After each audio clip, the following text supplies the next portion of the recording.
Page 78. But let's go back to 77. Let's review what we were studying last week. We mentioned a few weeks ago all about the history of the Ivrim. And there was someone here last week who clearly missed those two classes, and it's a whole world of Torah that were missed. So not last week, but the 2 weeks before that, we spoke about the Ivrim. It's important to get that history down pat to understand some of the things we're going to say now. After we finish with Avraham Ivri, let's read together in the English.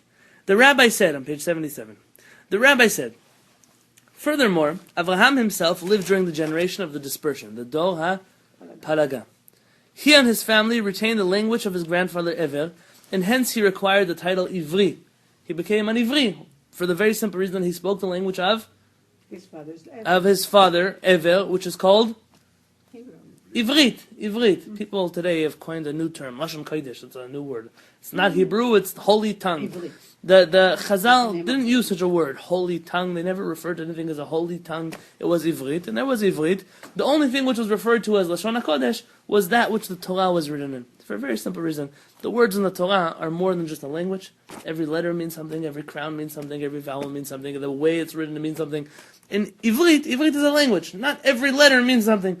The ideas mean something.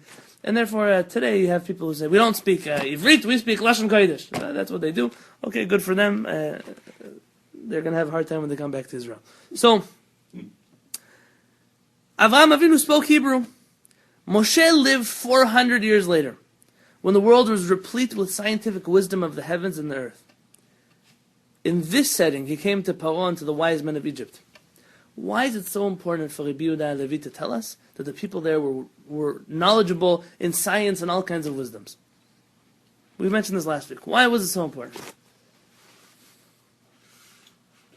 Well, people tend to think that any time that's passed, the people were ignorant, and right. They don't recognize that wisdom is eternal, and they were probably smarter than some of the people, and some of the institutions today as well. So we need to know from a basis that here you have, these were not farmers. They weren't primitive people. Who really understood the wisdom of the universe. They weren't the cavemen that we like to portray. They weren't cavemen. I mean, these were very sophisticated. And I think a lot of people, even now, what did they know back? Even go back 50 years, 60 years, they think they were riding horses. How many people here have kids that think that, how many of you have Facebook? How many of you have kids or family members that think like, oh my gosh, you must be in the Stone Age, you don't have Facebook? Yeah? How many of you still use a phone which has numbers on it instead of a touchscreen, right? And how many people say, wow, that still works? It's not what it still works. 2 years ago, that's what everybody had. Now it doesn't work. The way the world is that anything that came before us is considered obsolete and primitive. And it's funny because I can just imagine that when our kids roll around, they're going to be like, oh, you have an iPhone? What is an iPhone? That's like they still wound it up. Like what? They're going to look at it. And I don't even know what the world is going to bring next. I don't even know what the technology, like we think internet, nothing could pass. I'm sure something else will change. Someone just told me now there are contact lenses that you can put in your eye that have chips inside that you can look things up on the internet with them. Oh, yeah.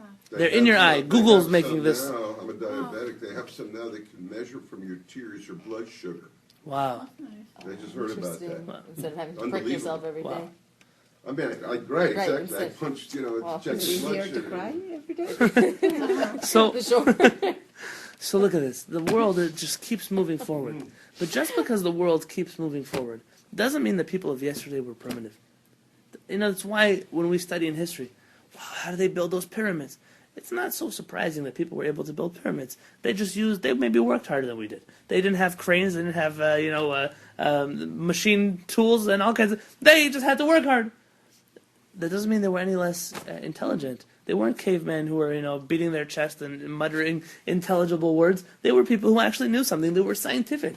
I just saw that in Israel, they've discovered from back in, I think, 12th century BC, they wrote engravings, which is their earliest markings, and they said they took it to one of the professors at Hebrew U, and he uncovered the lettering in Hebrew. It says Yayin, and he said it was dated on one of the barrels that they had the type of wine, the formula, and also the grade. And he said it shows that back in the day they weren't just, a bunch of cavemen, but there was intelligence over there where they were able to date it, the type of wine, the grade, And he compares it to when it has to be past Solomon's time because the grade of the wine was very poor, and it was very interesting to see wow, we think we come up with new developments. Okay. Yeah. Right there, the methods change. So Yes. let's keep going. It's important to know this, that the generation that Moshe Rabbeinu came to was not a generation that was easily fooled. There are people who knew science. Clearly, if you follow the rationalist approach to the Chumash, you'll find that not necessarily everything that's going on with the magicians of Paro are actually magic. Some of the Rishonim would like to suggest that a lot of this stuff it's scientific wisdom that they had. It's illusions that they were able to create. Now, I'm not saying that it has to be Pshat in the Chumash. It's not necessarily the Pshat in the Chumash. I also believe the non-Jewish world includes all kinds of sorcery and wisdom and other things that I'm not a baki in them, and nor do I want to be. But even that, to Rishon, makes sense. So there are people, they were able to manipulate nature because they understood the way nature worked. They wanted a group of crazy fools. And therefore Moshe Rabbeinu comes, it's not like, he chose the perfect generation. They were illiterate, they were unscientific, they were not able to do anything with themselves. Rather, this is a generation that Moshe Rabbeinu came and was critiqued by. And not only by the Egyptians, not only by them. Even the wise men of Israel scrutinized Moshe. The Jewish people always had Chachamim. They also scrutinized Moshe because they were not completely convinced that God would communicate with men. They were philosophers. And they said, listen, we're Jews by our tradition, or Ivrim, that's what they were. But we don't necessarily believe that God communicates with man, kind of like the Greek philosophers at the beginning of our work. Only after they heard God's voice at the giving of the Ten Commandments were they fully convinced. And we mentioned last week from the Rambam that we do not believe in Moshe Rabbeinu because he was able to perform miracles. Mm-hmm. For someone who believes in Moshe Rabbeinu because they can perform miracles, says the Rambam, Yesh b'libo dofi, there's something wrong with him. There's something a little bit problematic with someone who believes in someone else because of miracles. Says the Rambam, so why do we believe in Moshe Rabbeinu? It's because we stood there in Har Sinai. We were there, we heard, we saw Hashem speaking to the Jewish people. And that's a big deal. That's a big deal. We saw it. Nobody told us about it. It wasn't a vision. It wasn't a dream. It wasn't a holy book. It was just something that we experienced. This skepticism, even among Moshe's own people, was not due to a foolish desire to abandon God, but was attributable to caution born from wisdom. They were well aware that charlatans might claim to harness astral forces in order to try and fool the masses. Eventually, however, these types of... I don't even know what that word means. I mentioned last week. Chicanery. It's in Hebrew, forgery would be the proper word. Like fake gold, will not stand up to scrutiny. God's handiwork, on the other hand, does withstand scrutiny, since it is like pure gold, which only gets stronger after going through the cauldron. There are people in the world that can perform all kinds of wonders. And says Rabbi Yonatan Halevy, it's not such a big deal when you see someone who's able to change nature. It's not a big deal when you see someone who's able to do all kinds of magical things. I, unfortunately, in my short career as a rabbi, have met too many people who are easily swayed by all kinds of babas and Kabbalists and healers and charlatans, all of them, together. And I'm not saying that they're not real babas and they're not real Kabbalists and they're not real Rebbes and real... I'm not saying this. Rather, that's not what makes them great. It's not what makes them great. Today's the Kutzker Rebbe's Yortzeit. The Kutzker Rebbe, as you know, and all of you have been to my classes, it's one of my favorite Rebbes in the world. My wife and I, that was our first date. We spoke only Kutzker Rebbe stories. That was how we knew, okay, this makes sense. The Kutzker Rebbe was famous for hating miracle stories. He hated them. You can't even explain how much he hated them. And the Kutzker Rebbe was a Hasidic Rebbe. He wasn't from this rationalist camp. The Kutzker Rebbe was a person who came not just from a Hasidic circle, but from some very radical and very fanatic Hasidic circles. From the students of the Choseh of Lublin, who was able to see visions of all kinds of things. From the camps of the Yehudi HaKadosh, the Yid HaKadosh they call him. The person who, you read books, there's a reason why they call him HaKadosh. Colleagues of the Chidushei Harim, colleagues of Rav Simcha Bunim at Peshischa, these weren't some simple folk. But he was very, very angry about the Hasidic movement taking a turn to believing in people simply because they perform miracles. And he would say, what was the pasuk he said? Otot muftim biyad ha'emori. It's a pasuk that says that the miracles and the wonders, they happen to the Amorim, to the Amorites. He says, they're not ours. The Goyim, they deal with miracles and wonders. He said, how do you tell if someone's a real person? He's a Talmid Chacham. He's a Talmid Chacham. And someone told him once a story. He said, we heard about this great tzaddik. He said, yeah, tell me, how do you know he's such a great tzaddik? He said, we heard he could perform miracles. And the Kuzari Rebbe says, tell me a miracle story. And they told him some miracle story, whatever it was. And the Kuzari Rebbe said, I want to see him perform a real miracle. I said, like what? He said, I want to see him take a Jew and make him a little bit of a better human being. He said, I want to take a Jew and make him a little bit better of a human being. It's not miraculous to change nature. When our rabbis heard stories, whether they did or didn't is up to history to decide. But let's pretend that they did. Of Yeshu walking on water. Whether Yeshu walked on water or didn't is irrelevant to our case as Jews. It doesn't make him anybody special. It makes him a guy who walked on water. Chazal weren't fazed by it. They weren't, so what? We can walk on water too if we wanted to. But we have better things to do. We learn Torah. When they tell stories, he was able to... That's what we deal with. We start playing games with nature. We start manipulating things. Hashem put you in the world to change it. The famous story of Yeshu sitting under a fig tree in the middle of the winter. It's not even the right season. If you know in the New Testament a little bit. Sitting under a fig tree. And he says, give me fruit. And the tree won't give him fruit. So Yeshu curses the tree that it should shrivel up and die. It's not even the right season. It's not even the time it's supposed to give fruit. And if you're such a great miracle worker, just make it give fruit. Why do you have to cause it to shrivel up and die? Because that's the personality. The personality, Yeshu, as I've once wrote a piece about this, Yeshu as a moral person. I know there's a rabbi recently wrote a book about making Yeshu good, or at least take away a big Talmid Chacham, a Torah scholar. I'm not saying bad about him. He wrote a book, and his whole agenda was, I know people are being carried away by Yeshu. So what I'm going to do is take out the shtuyot, the trinities, and all the things that he said about God, and just as a human being. Make Yeshu into a very moral human being. And if I would tell you the name of the book, then you'd look it up, and I don't want you to look it up, so I'm not telling you the name of the book. But the whole book was to make Yeshu more approachable for Jews. Why? Because unfortunately there are many Jews who are carried away after Yeshu, and even many Christians who are carried away after Yeshu. And the assumption is, it's hard to pull them away from Yeshu. But it's easier to pull them to belief in Hashem and to accept that Yeshu is a moral person. I understand the thesis. I don't agree with it, but I understand it.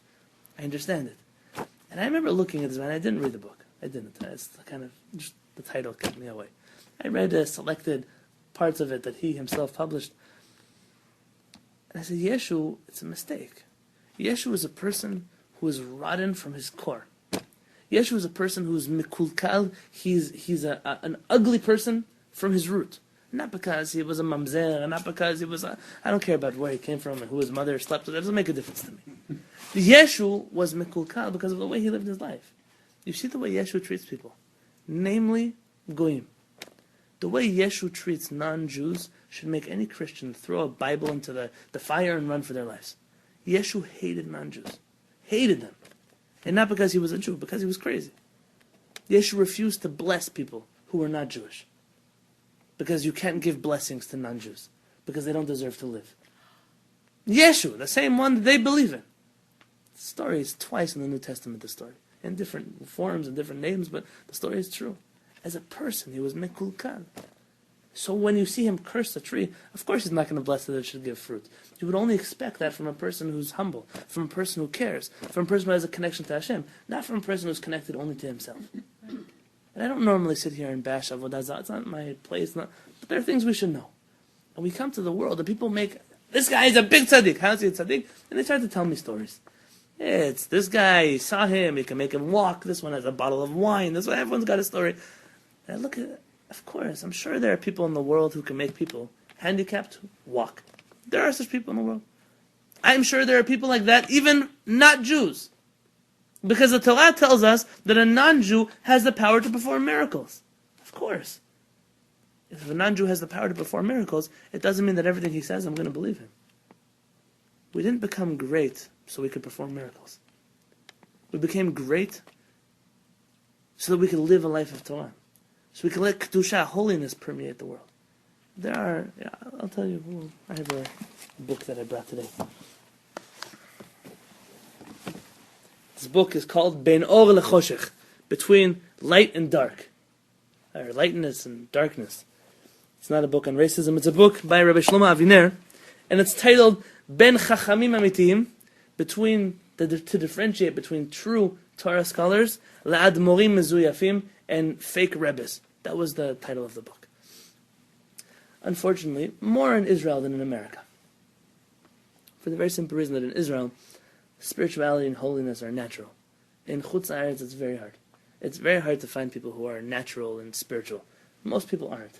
Even in our community. Not here. Jews. They're not, because you live in a world that's not spiritual and holy.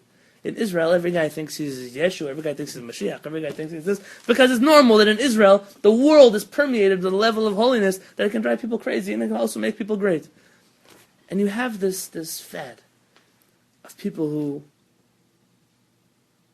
consider themselves Mashiach, people who consider themselves Rebbes, people who consider themselves miracle workers, and they have followings, large followings.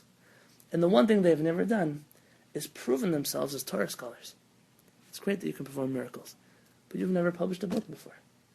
You've never allowed your work to be critiqued in a peer journal. You know, not only in science and medicine that you publish something and people need to critique it. It's also like that in Judaism. When Chacham Ovadia put out his first book, the first official book he wrote before that, at 17. A book on halakha that to this day is still studied by chief rabbis. At 17 years old, he received letters from the chief rabbis of Israel from all across the world critiquing him for the things that he wrote. And he only passed because he stood up to their test. He stood up to their test. Rav Moshe Feinstein is not any different. Rav Moshe Feinstein wrote a book of letters that many people don't want to study. There are people we spoke with the other week that criticize his whole work. But when you sit back and say, wow, look at Rav Moshe Feinstein. Look at how much Torah he knows. Look at how on the back of his hand he's still going through all of Tanakh, all of Shas, all of Poskim, all of the Rambam, all of Shulchan Aruch. You see the same thing by Chacham Ovadia? I once counted in one of Rav Ovadia's letters I stopped counting by 300 sources. 300 sources that he brought. In one letter. Because where do you stop? Where does Chacham Ovadia stop? Unreal. The Ben Ish Chai, someone asked him a simple question. 14 pages later, he answered a simple question. So when the Ben Ish Chai does miracles, it's not because of the miracles. Wow, look at the Ben Ish Chai. It's because, look at his Torah scholarship. And now, I know he's a tzaddik. I know he keeps halakha. I know he prays. I know he believes in Hashem. So now he can do something great. Kol hakavod. I'm wonderful. Happy to hear that. Someone tried to compare these to people and said, oh, see, there are many rabbis who could do miracles, including the Lubavitcher Rebbe. You're a fool to compare yourself to the Lubavitcher Rebbe. You know what the Lubavitcher Rebbe was? The Lubavitcher Rebbe didn't leave this world before putting out, someone once counted and told me, I don't know if the number's true, you can correct me, about 240 works, including the Likutei Sichot, including the Likutei Ma'amarim, including the Torah Menachem, which is the collection of all the speeches he ever gave, including his book on Minhagim. He has a commentary on Minhagim.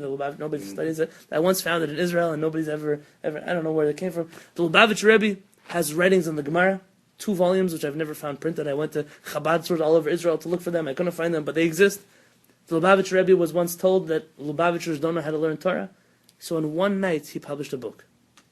And it's a famous book. They have it in many Chabad yeshivas. On one page of Gemara that Litvish people learn. So he said, look, in one night Lubavitchers also know how to learn. And he published a book that it's an incredible work. So after 240 books, and leading a movement of people who are only trying to increase good in the world, so I can say, listen, Lubavitch Rebbe does miracles. It means something. But for a guy to show up and so he has a nice coat, good for him. He's got a nice hat, all funny clothing these people wear. It's good for you. You can, people like to do all kinds of, they have tea leaves, they have melting lead, mechila from you. They have all kinds of things. He does Torah. The Torah, you ever find a story of people using tea leaves to tell you the future? You ever find in the Torah people looking at your palm to tell you the future?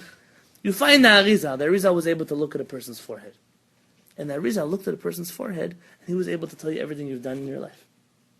It's called Chokhmat HaPartzuf, the wisdom of a person's face. So someone was once living in the time of the Ben Ish Chai and said, oh, I also have Chokhmat HaPartzuf. Ben Ish Chai wrote him a letter and said, stop lying to everybody. He said, but why the Arizal had Chokhmat HaPartzuf? He said, right, you're not the Arizal. Good for you. Right? If you want, you're the Arizal, you can have Chokhmat HaPartzuf. The Arizal is a person, you read what's written on his tombstone, the Torah that he knew. The books that the Arizal was, he didn't write himself, through his students he published. The fact that the Arizal was able to speak to all kinds of earthly beings as well as heavenly beings. It's an incredible thing. It's an incredible thing. So now you have people, and they pretend to be holy people. My rabbi was once at a brit of Peretz. There was the guy, he came from a big Sephardic yeshiva in Yerushalayim. And he made himself into Mashiach. He was the future Mashiach. And he had two guys that constantly walked around with him. They believed in him. They bowed down to him. Not crazy things. I'm not talking about so long ago. Recently. And my rabbi heard about it, and people try to stop them, but you already have a following. Two guys are going, now he has a minyan, so a minyan has a shul, now he has an institution. If you have an institution, of course you're sending people to shuls around the world to collect money for your institution. You have letters, this guy has pictures, all kind of tzaddikim, because now this guy shows up, so the tzaddikim don't want to get shot dead because they're not willing to meet this guy. So now he has pictures with this rabbi, with that rabbi, and all of a sudden he becomes the next leader of the generation. And who are you to say something against this person? So my rabbi was once at a brit. And he was at a brit, and my rabbi was a sandak at the brit. And they invited this Mashiach to come, and he was supposed to give a bracha to the baby at the brit. So everyone knows my rabbi is a small guy, very frail, he's an older man. My rabbi comes close to the baby, my rabbi takes off his hat, starts to beat him on the head. Lech mipo! Get out of here! He started beating him. He put the baby on the chair and chased him out of the room. He didn't expect that the rabbi would start beating him with the hat. Start beating him with the hat. I felt always this one. I beat him with, right? You have to know, sometimes there are people you cannot tolerate in the Jewish community. There are people that do not belong here. There are people who have all kinds of illusions, and the only thing they can do is damage it. Because a person who's not firmly rooted in Torah and HaShamayim, they can't lead people. They can't lead themselves. How are they going to lead people? How are they going to lead people? They don't know how to take control of their own life. I'm going to show you a piece here.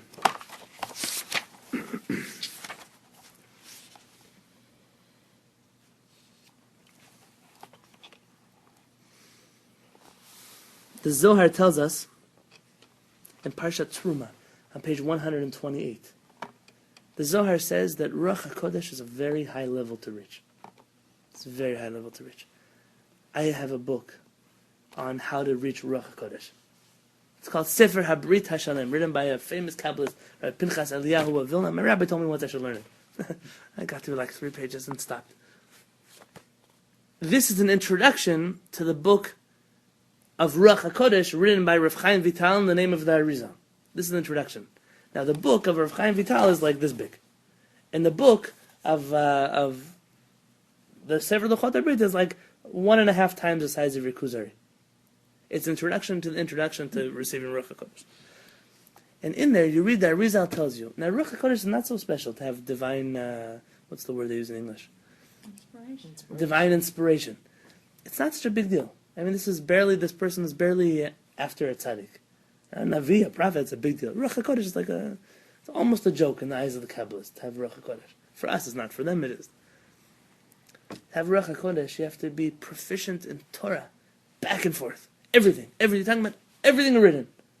You have to know Kabbalah. Kabbalah is a wisdom in and of itself. How the worlds work, how this world works, how other worlds work.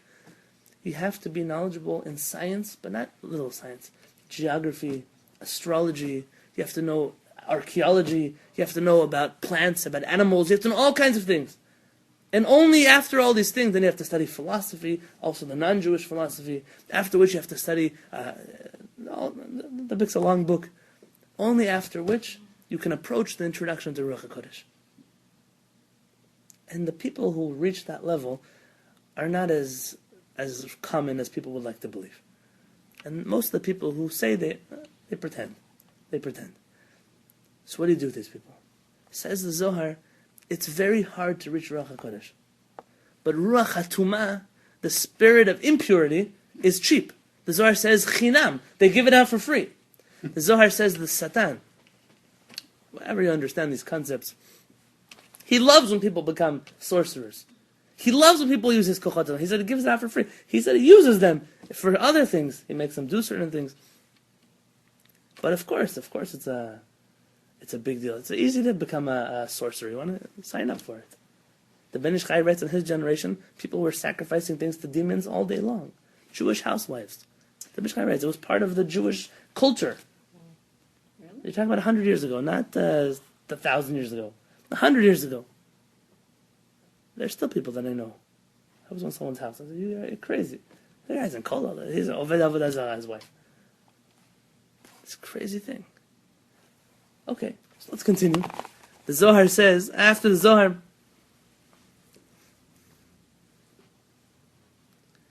he brings a Shlah HaKadosh. Do you know who the Shlah HaKadosh is? You heard of him before?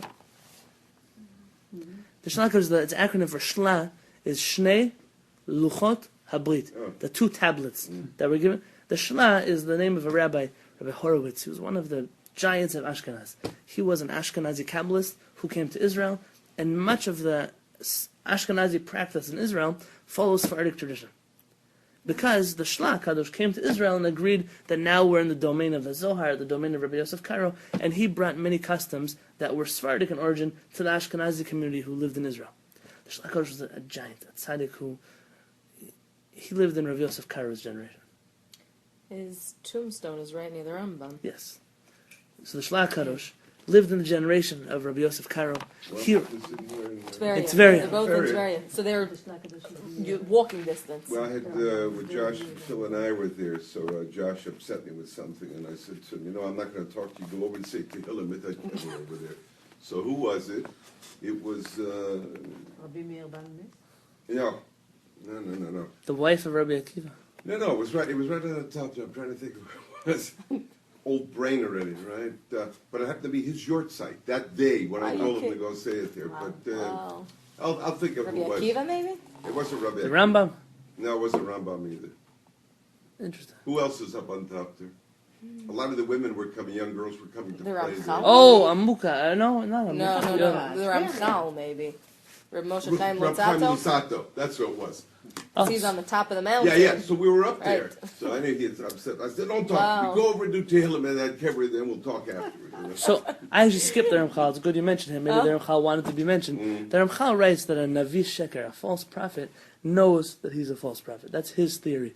The Shlah HaKadosh seems to disagree. The Shlah HaKadosh says, You might know the Shlah Kadosh. He has a beautiful prayer about on Rosh children. Chodesh Sivan. People like to say Sivan, Rosh yeah. Chodesh Sivan. That's the Shlah Kadosh's prayer. Very interesting. What's They have the it posted. prayer?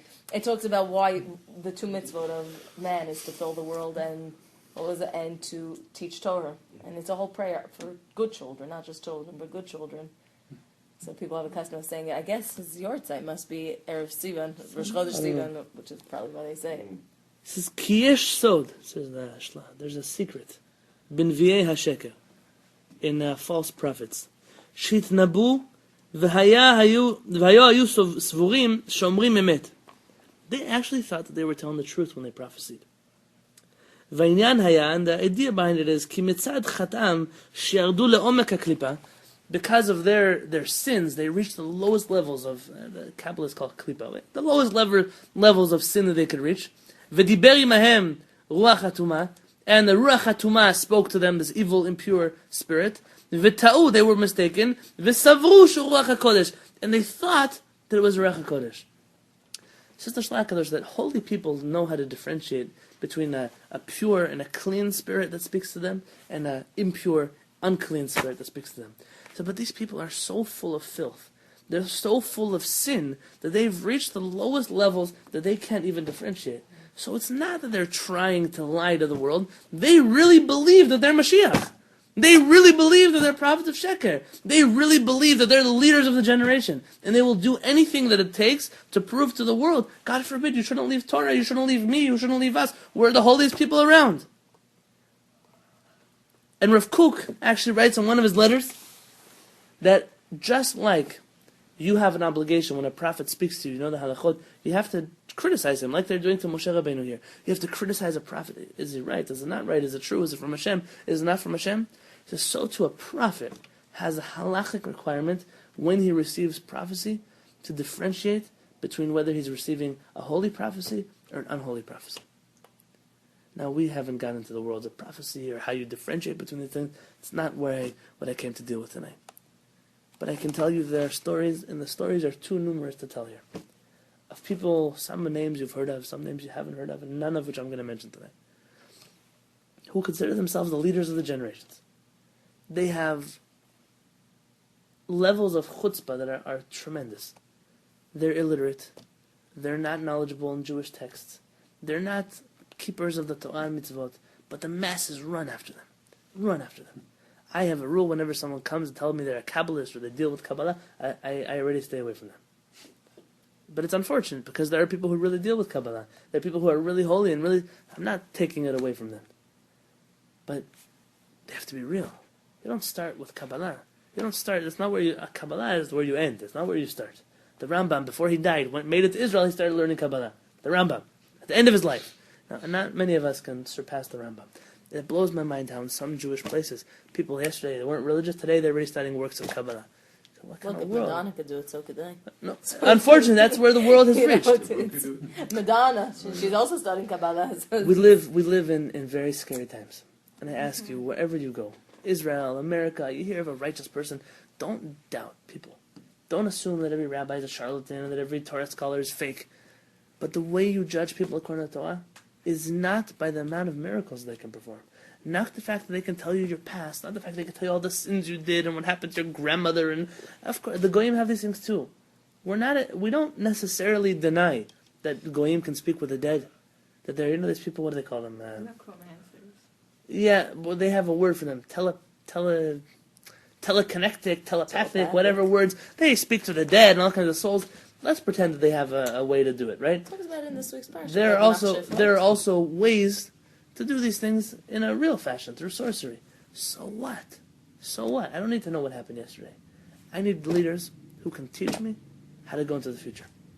And the only leaders that can teach me how to go into the future are the people who received, do you agree, the Torah is from heaven?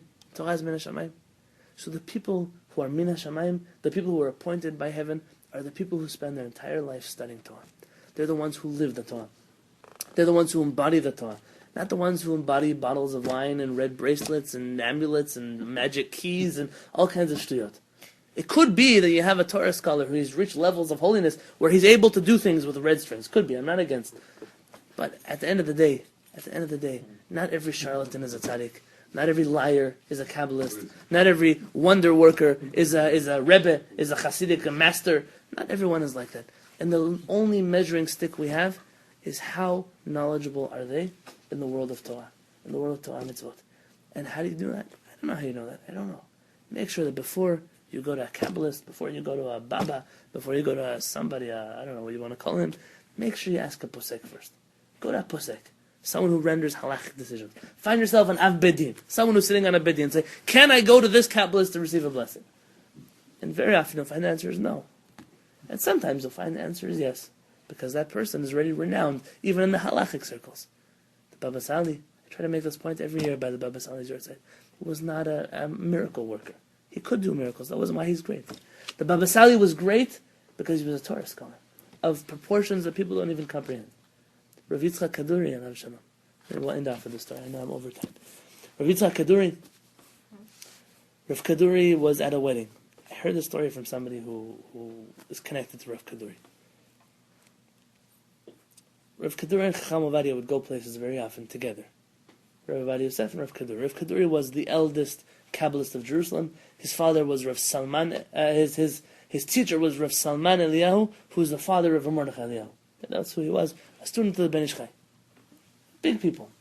Rav Kaduri, for most of his life, nobody even knew he was a Kabbalist. They didn't even know he was a Torah scholar. He made a little parnasah by binding books in a yeshiva, and one day somebody found out he was a Torah scholar, and they made it famous. His son ended up having to buy a yeshiva for him so that he would actually have some kind of... He pretended to live a very simple life, like real tzaddikim. They don't get on TV and broadcast themselves, and that's not how it works. It's not how it works. We live in a crazy world. Tough. So they went At the to wedding. They went to the wedding. Thank you. At this wedding,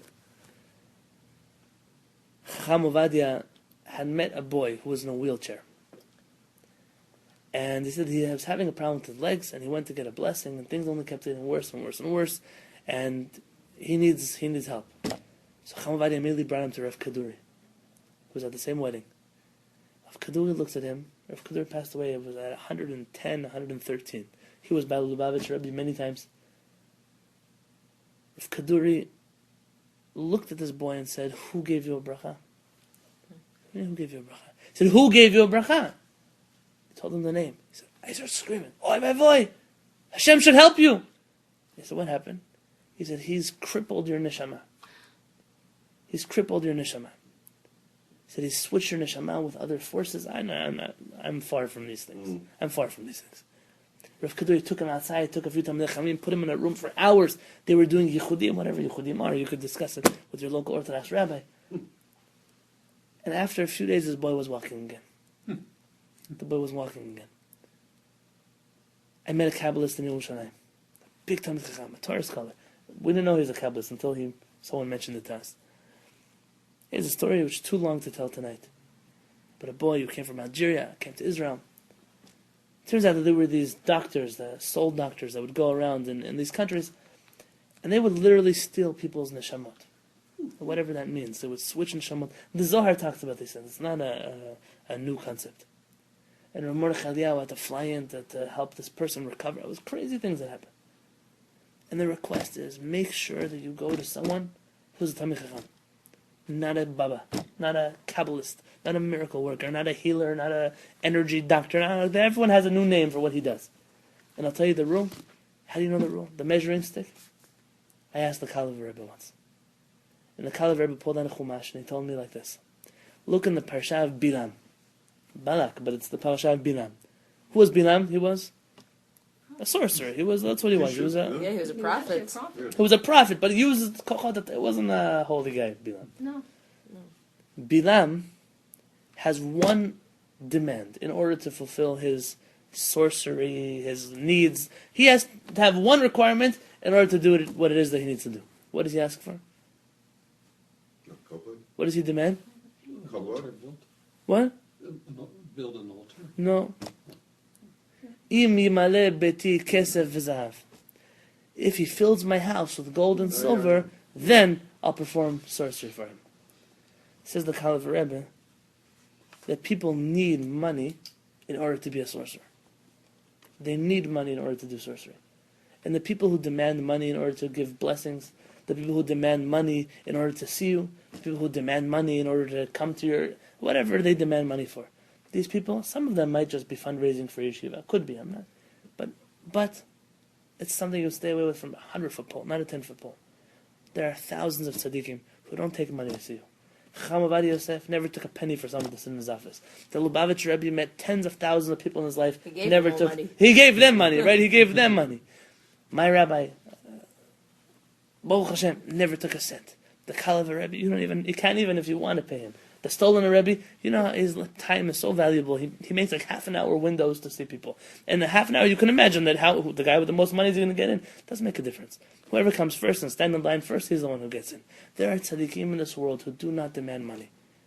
Rav Mordechai Sharabi, one of the Kabbalists of Yemen, lived in Israel. No, he never asked for a cent from somebody. Of Kaduri, the list goes on. And you have to ask yourself, why are we going to people who charge you down payments and ask you for this amount? And I know somebody went to a Kabbalist, $10,000 down payment. Why? How do I know? Bernie and Vitti went to this Kabbalah center.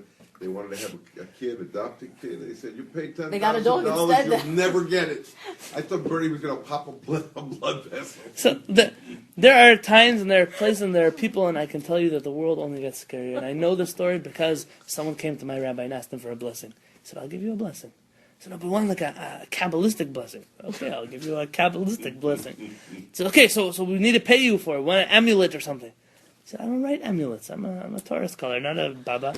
And so they said, oh, so you must not be a real tzaddik. And they got up and left his office. And they went to this guy and they paid him $10,000.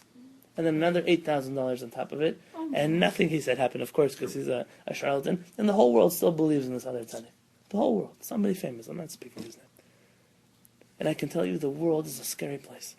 And we are so proud of the fact that Moshe Rabbeinu came to a generation where they didn't just believe him because he could perform miracles. They didn't just believe him, we teach our kids, he split the sea, he went to the... Why do we teach the children these things? Why don't we stop and teach our children about Moshe Rabbeinu? We don't call him Moshe HaTzadik. We call him Moshe Rabbeinu, our rabbi. the carrier of the Torah, the transmitter of the wisdom from Hashem, the one who knew all the secrets of the world and also everything revealed in the world. We shall start re-educating ourselves and re-educating the next generation. Miracles, tzaddikim can do them too, but it's not what makes you a tzaddik. What makes you a tzaddik is the way you live your life. Is how in sync with Hashem and the Torah you are, and how much Torah you spend your life learning, keeping, and making this world a better place. B'ezrat Hashem, we shall only find true tzaddikim. Amen.